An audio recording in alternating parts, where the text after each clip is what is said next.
be frank with you. I've been to hell, and I know things that don't disturb other people's dreams. Whenever a piece of art is considered edgy or dangerous, it's usually when it's being held up against the political and moral temperament of a particular time. In 1939, people were more freaked out by Clark Gable saying, "Frankly, my dear, I don't give a damn," than 3.5 hours of racism. By the 60s, Louis Buñuel started a religious firestorm with some Last Supper imagery, and as we sat on the cusp of a new millennium, David Cronenberg was deemed too horny and weird for mass consumption. Even these curse words and head-on collisions of sexiness pale in comparison to some of the more extreme works of the 21st century. Now that taboos have taken centre stage, you'll see genre fare marketed with a specific emphasis on its potential to offend. While a number of these nasty conceits and hot-button boundary pushers have come and gone without leaving much more than a cloud of stink behind them, at least one has lingered for over a decade, with its pungent odour of unease. 2010's A Serbian Film was a talking point before it was even released.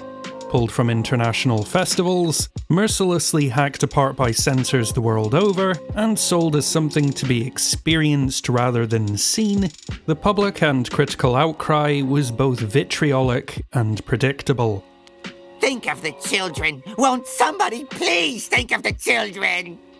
Setting aside the ludicrous moral panic, and viewing this as a challenging, allegorically charged work, is A Serbian Film actually good?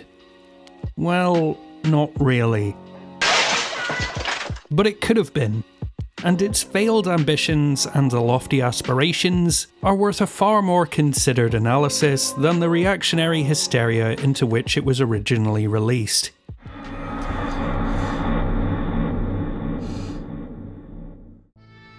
Milos, an aging porn star, agrees to take a high-paying job as the lead in a mysterious art film. What unfolds is an episodic series of increasingly grotesque, nauseating acts of murderous sexual depravity and an outright visual assault on men, women, children, and infants. Burn it! Send it to hell! Yeah, I can and I won't be showing any of that stuff. Get it away! Make no mistake, A Serbian Film is disgusting by design. It's a sledgehammer exercise in expressing oneself in the bluntest way possible, and I think that's perfectly valid. Still, the UK's British Board of Film Classification took it upon themselves to trim or remove over 4 minutes and 49 shots. An almost unprecedented overreach, given that nothing here technically infringes on any obscenity laws or moral statutes. The ugly, unpleasant, and awful all have their place in cinema, and deeply upsetting imagery is as worthy an emotional vector as any. Still, A Serbian Film often finds itself lumped in with the kind of trash movies that wield their controversial images like a kid who's found his dad's gun. The most recent and infamous example being the top-to-bottom worthless Human Centipede series. And that comparison isn't necessarily fair. There's undoubtedly more purpose behind its transgressive gore than you'll typically find on the lower rungs of the splatter hierarchy. So it's a damn shame that the ferocity of its allegorical bark is in service of a dog-breathed, thematically inconsistent bite.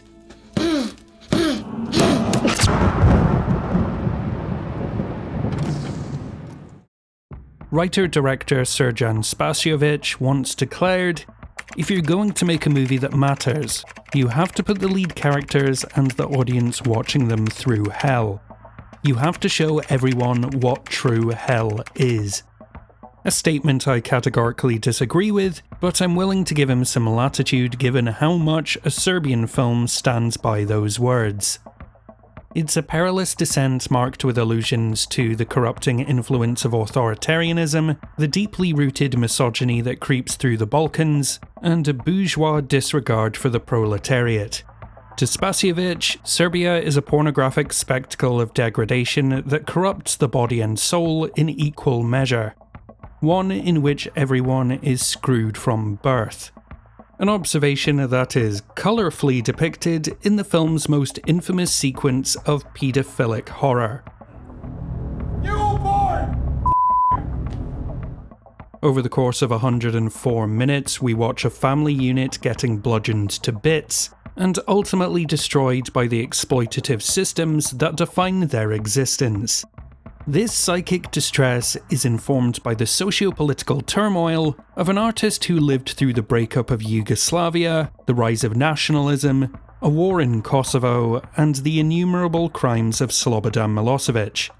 Yet, while I understand and accept that there's allegorical intent when viewing all of this with the distance of hindsight, the moment-to-moment metaphors don't add up to much more than a crapshoot of knowingly offensive tripe. It says the quiet part loud again and again and again, and with ever-diminishing effect. Like a comedian telling a dirty joke 30 times in a row and expecting the same reaction every time.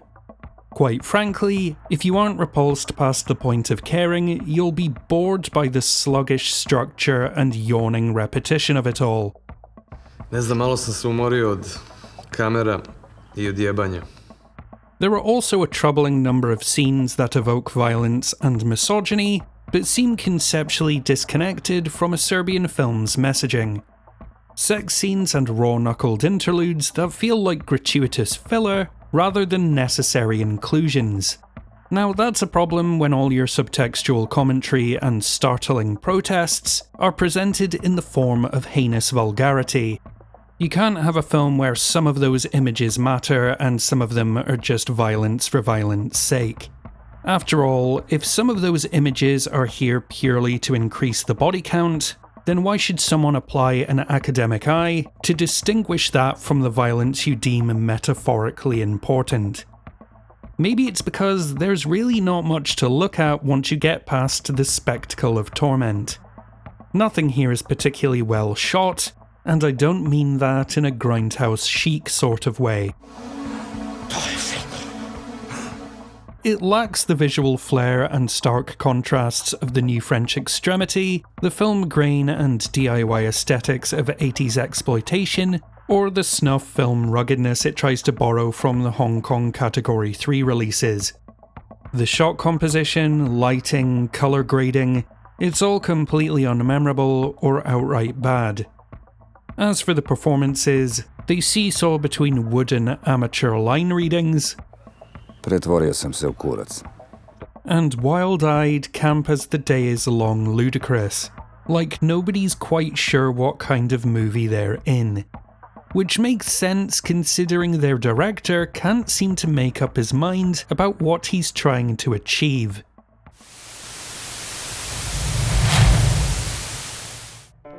Spasievic's previous assertion that you have to put the lead characters and the audience watching them through hell is all well and good, until later in the same interview he directly contradicts himself by saying, "In the planning and shooting of the movie, we had no desire to deliberately set out to shock or push boundaries so relentlessly."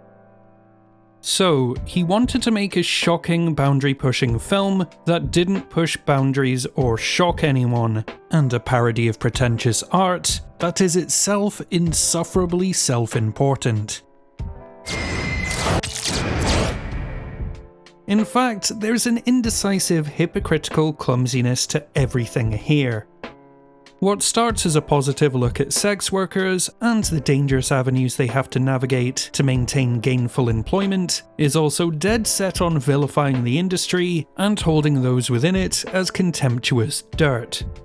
The hints at an insidious Western influence, a cop brother in Miami Vice threads, a child's room full of Hollywood idolatry, these are never meaningfully expounded on beyond the vague notion that the commodification of suffering isn't a localized issue. Even at its most unconscionably crude, there's an absurdity to the sheer volume of harrowing images that undercuts their impact with a maximalist silliness.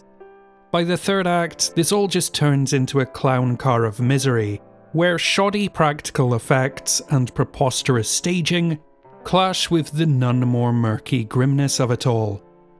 Sitting through this as many times as I now have to write this piece left me completely exhausted, and not in a valuable, formative way. Yes, it tried my emotional response to human despair and my gag reflex, but mainly, it just tried my patience. In the words of Mark Kermode, it doesn't work on the level of allegory, and it is not to be taken seriously in the way that it thinks it is. And the most annoying thing about it is torture porn is one thing, pompous, pretentious torture porn is kind of something else.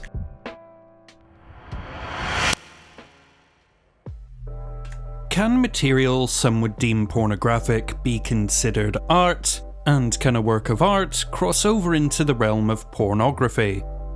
Well, yes. Pasolini knew it when he made Salò, Russell knew it with The Devils, even Von Trier kept it in his pants long enough to make Antichrist work. Twisting sexuality into an aberration of evil can be done with inflammatory flair and existential provocation. The same goes for torturous, taboo-smashing violence. Saying I don't like a Serbian film is a moot point. It's not meant to be enjoyed, and I'm in no way offended or upset by its existence.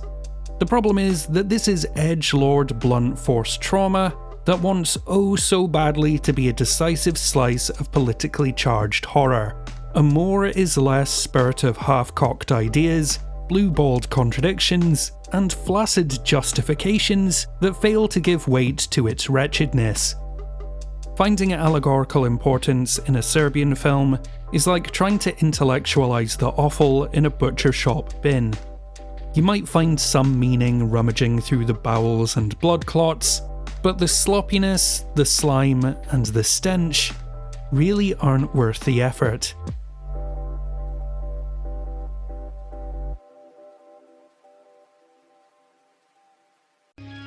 And I wish I'd done a video on martyrs instead for our Patreon producers Jennifer C, Claire MD, Becky O, and Nicholas Lerevere, and a please never watch the American remake of Martyrs for all the amazing folks who support the channel over on Patreon.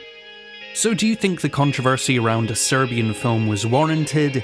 And more importantly, what do you actually think about it as a movie? Let me know down in the comments, as well as recommending your favourite pieces of extreme cinema.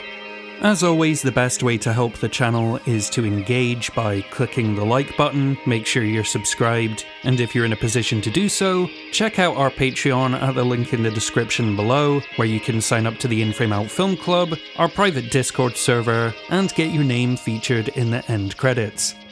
As always, thank you for watching. Until next time, this is In Frame Out.